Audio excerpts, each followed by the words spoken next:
ಜೊತೆಗೆ ಇವತ್ತೇನು ಇದು ಕೊಟ್ಟಿದಾರಲ್ಲ, ಚಾಲೆಂಜ್ ಕೊಟ್ಟಿದಾರಲ್ಲ, ಬಿಜೆಪಿ ಎಕ್ಸೆಪ್ಟ್ ಮಾಡುತ್ತೆ. ಒಂದು ವೇಳೆ ದಾಖಲೆಗಳನ್ನ ಬಿಡುಗಡೆ ಮಾಡಿದ್ದೇ ಆದ್ರೆ, ಸಿದ್ದರಾಮಯ್ಯ ಸುಳ್ಳು ಹೇಳಿದ್ದ ಪ್ರೂವ್ ಮಾಡಿದ್ದೇ ಆದ್ರೆ ಸಿದ್ದರಾಮಯ್ಯನವರು ರಾಜಕೀಯ ನಿವೃತ್ತಿ ತಗೊಳ್ತಾರೆ. ಅದಕ್ಕೆ ಬಿಜೆಪಿ ಹಾಗಾದ್ರೆ ಹಣಕಾಸಿನ ಸಚಿವರು ಸುಳ್ಳು ಹೇಳ್ತಾ ಇದ್ದಾರೆ. ಹಾಗಾದ್ರೆ ನಿರ್ಮಲಾ ಸೀತಾರಾಮನ್ ಸುಳ್ಳು ಹೇಳ್ತಾ ಇದ್ದಾರೆ. ಹಾಗಾದ್ರೆ ಅವ್ರ ಪ್ರಕಾರ ಹಣಕಾಸಿನ ಸಚಿವರು ನಿರ್ಮಲಾ ಸೀತಾರಾಮನ್ ಅವರು ಎಲ್ಲ ವಿಚಾರವಾಗಿ ಸವಿಸ್ತಾರವಾಗಿ ಮೊನ್ನೆ ದಿನ ವಿವರಗಳನ್ನು ನೀಡಿದ್ದಾರೆ ಈಗಾಗಲೇ.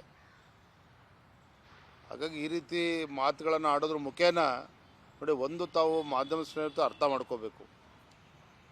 ಲೋಕಸಭಾ ಚುನಾವಣೆ ಹತ್ತಿರ ಬರ್ತಾ ಇದೆ. ಲೋಕಸಭಾ ಚುನಾವಣೆ ಹತ್ತಿರ ಬರ್ತಾ ಇದ್ದಾಗ ಕಾಂಗ್ರೆಸ್ಸಿಗೆ ಇವತ್ತು ಕರ್ನಾಟಕ ರಾಜ್ಯದಲ್ಲಿ ಅಸ್ತಿತ್ವನೇ ಇಲ್ಲ ಅಥವಾ ಒಂದು ಕ್ಷೇತ್ರಗಳನ್ನು ಕೂಡ ಗೆಲ್ಲೋದಕ್ಕೆ ಸಾಧ್ಯ ಇಲ್ಲ ಅಂತಕ್ಕಂಥ ವಾತಾವರಣ ನಿರ್ಮಾಣ ಆದಾಗ ಈ ರೀತಿ ಒಂದು ಸುಳ್ಳನ್ನು 100 ಬಾರಿ ಹೇಳಿ ಜನರ ಕಣ್ಣಿಗೆ ಮಣ್ಣಿರ್ತಕ್ಕಂಥ ಪ್ರಯತ್ನದಲ್ಲಿ ಅವರು ನಿರತರಾಗಿದ್ದಾರೆ. ಹಿಂದಿನ ವಿಧಾನಸಭಾ ಚುನಾವಣೆ ಸಂದರ್ಭದಲ್ಲಿ ಭಾರತೀಯ ಜನತಾ ಪಾರ್ಟಿ ನಮ್ಮ ಸರ್ಕಾರ ಇದ್ದರೂ ಸಹ ಕಾಂಗ್ರೆಸ್ ಪಕ್ಷದ ಈ ಸುಳ್ಳು ಅಪಪ್ರಚಾರಕ್ಕೆ ನಾವು ಸೋತಿದ್ದೇವೆ ಕಳೆದ ವಿಧಾನಸಭಾ ಚುನಾವಣೆಯಲ್ಲಿ. ಆದರೆ ಮುಂದಿನ ಲೋಕಸಭಾ ಚುನಾವಣೆ ಆಗೋದಕ್ಕೆ ಅವಕಾಶವನ್ನು ಕೊಡೋದಿಲ್ಲ. ಕೇಂದ್ರದ ಭಾರತೀಯ ಜನತಾ ಪಾರ್ಟಿ ಸರ್ಕಾರ ನರೇಂದ್ರ ಮೋದಿಜಿಯವರು ಕೊಟ್ಟಿರ್ತಕ್ಕಂಥ ಯೋಜನೆಗಳು ಇವೆಲ್ಲವನ್ನು ಕೂಡ ಮನೆಗೆ ತೆಗೆದುಕೊಂಡು ಹೋಗ್ತೇವೆ. ಇವತ್ತು ಹತಾಶರಾಗಿ ಲೋಕಸಭಾ ಚುನಾವಣೆಯನ್ನು ಮುಂದಿನ ಲೋಕಸಭಾ ಚುನಾವಣೆಯಲ್ಲಿ ಸೋಲನ್ನು ಮನಗಂಡಿರ್ತಕ್ಕಂಥ ರಾಜ್ಯದ ಕಾಂಗ್ರೆಸ್ ಪಕ್ಷದ ಮುಖಂಡರುಗಳು ಮತ್ತು ಮುಖ್ಯಮಂತ್ರಿಗಳು ಈ ರೀತಿ ಹತಾಶರಾಗಿ ಇವತ್ತು ದೆಹಲಿಗೆ ಓಡಿ ಬಂದು ಪ್ರತಿಭಟನೆ ಮಾಡ್ತಕ್ಕಂಥ ಒಂದು ಪರಿಸ್ಥಿತಿ ನಿರ್ಮಾಣ ಆಗಿದೆ ಅಂತಕ್ಕಂಥದ್ದು ಸತ್ಯ.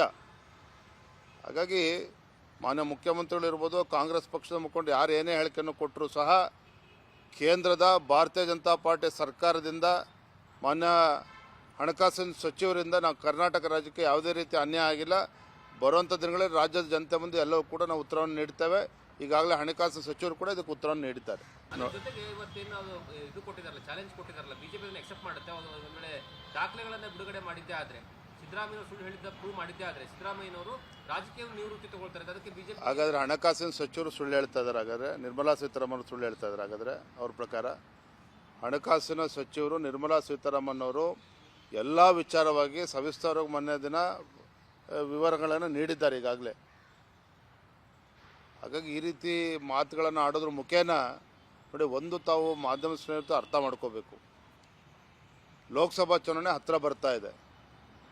ಲೋಕಸಭಾ ಚುನಾವಣೆ ಹತ್ತಿರ ಬರ್ತಾ ಇದ್ದಾಗ ಕಾಂಗ್ರೆಸ್ಸಿಗೆ ಇವತ್ತು ಕರ್ನಾಟಕ ರಾಜ್ಯದಲ್ಲಿ ಅಸ್ತಿತ್ವನೇ ಇಲ್ಲ ಅಥವಾ ಒಂದು ಕ್ಷೇತ್ರಗಳನ್ನು ಕೂಡ ಗೆಲ್ಲೋದಕ್ಕೆ ಸಾಧ್ಯ ಇಲ್ಲ ಅಂತಕ್ಕಂಥ ವಾತಾವರಣ ನಿರ್ಮಾಣ ಆದಾಗ ಈ ರೀತಿ ಒಂದು ಸುಳ್ಳನ್ನು 100 ಬಾರಿ ಹೇಳಿ ಜನರ ಕಣ್ಣಿಗೆ ಮಣ್ಣಿರ್ತಕ್ಕಂಥ ಪ್ರಯತ್ನದಲ್ಲಿ ಅವರು ನಿರತರಾಗಿದ್ದಾರೆ. ಹಿಂದಿನ ವಿಧಾನಸಭಾ ಚುನಾವಣೆ ಸಂದರ್ಭದಲ್ಲಿ ಭಾರತೀಯ ಜನತಾ ಪಾರ್ಟಿ ನಮ್ಮ ಸರ್ಕಾರ ಇದ್ದರೂ ಸಹ ಕಾಂಗ್ರೆಸ್ ಪಕ್ಷದ ಈ ಸುಳ್ಳು ಅಪಪ್ರಚಾರಕ್ಕೆ ನಾವು ಸೋತಿದ್ದೇವೆ ಕಳೆದ ವಿಧಾನಸಭಾ ಚುನಾವಣೆಯಲ್ಲಿ. ಆದರೆ ಮುಂದಿನ ಲೋಕಸಭಾ ಚುನಾವಣೆ ಆಗೋದಕ್ಕೆ ಅವಕಾಶವನ್ನು ಕೊಡೋದಿಲ್ಲ. ಕೇಂದ್ರದ ಭಾರತೀಯ ಜನತಾ ಪಾರ್ಟಿ ಸರ್ಕಾರ ನರೇಂದ್ರ ಮೋದಿಜಿಯವರು ಕೊಟ್ಟಿರ್ತಕ್ಕಂಥ ಯೋಜನೆಗಳು ಇವೆಲ್ಲವನ್ನು ಕೂಡ ಮನೆಗೆ ತೆಗೆದುಕೊಂಡು ಹೋಗ್ತೇವೆ. ಇವತ್ತು ಹತಾಶರಾಗಿ ಲೋಕಸಭಾ ಚುನಾವಣೆಯನ್ನು ಮುಂದಿನ ಲೋಕಸಭಾ ಚುನಾವಣೆಯಲ್ಲಿ ಸೋಲನ್ನು ಮನಗಂಡಿರ್ತಕ್ಕಂಥ ರಾಜ್ಯದ ಕಾಂಗ್ರೆಸ್ ಪಕ್ಷದ ಮುಖಂಡರುಗಳು ಮತ್ತು ಮುಖ್ಯಮಂತ್ರಿಗಳು ಈ ರೀತಿ ಹತಾಶರಾಗಿ ಇವತ್ತು ದೆಹಲಿಗೆ ಓಡಿ ಬಂದು ಪ್ರತಿಭಟನೆ ಮಾಡ್ತಕ್ಕಂಥ ಒಂದು ಪರಿಸ್ಥಿತಿ ನಿರ್ಮಾಣ ಆಗಿದೆ ಅಂತಕ್ಕಂಥದ್ದು ಸತ್ಯ. ಹಾಗಾಗಿ ಮಾನ್ಯ ಮುಖ್ಯಮಂತ್ರಿಗಳು ಇರ್ಬೋದು, ಕಾಂಗ್ರೆಸ್ ಪಕ್ಷದ ಮುಖಂಡರು ಯಾರು ಏನೇ ಹೇಳಿಕೆಯನ್ನು ಕೊಟ್ಟರೂ ಸಹ ಕೇಂದ್ರದ ಭಾರತೀಯ ಜನತಾ ಪಾರ್ಟಿ ಸರ್ಕಾರದಿಂದ ಮಾನ್ಯ ಹಣಕಾಸಿನ ಸಚಿವರಿಂದ ನಾವು ಕರ್ನಾಟಕ ರಾಜ್ಯಕ್ಕೆ ಯಾವುದೇ ರೀತಿ ಅನ್ಯಾಯ ಆಗಿಲ್ಲ. ಬರುವಂಥ ದಿನಗಳಲ್ಲಿ ರಾಜ್ಯದ ಜನತೆ ಮುಂದೆ ಎಲ್ಲವೂ ಕೂಡ ನಾವು ಉತ್ತರವನ್ನು ನೀಡ್ತೇವೆ.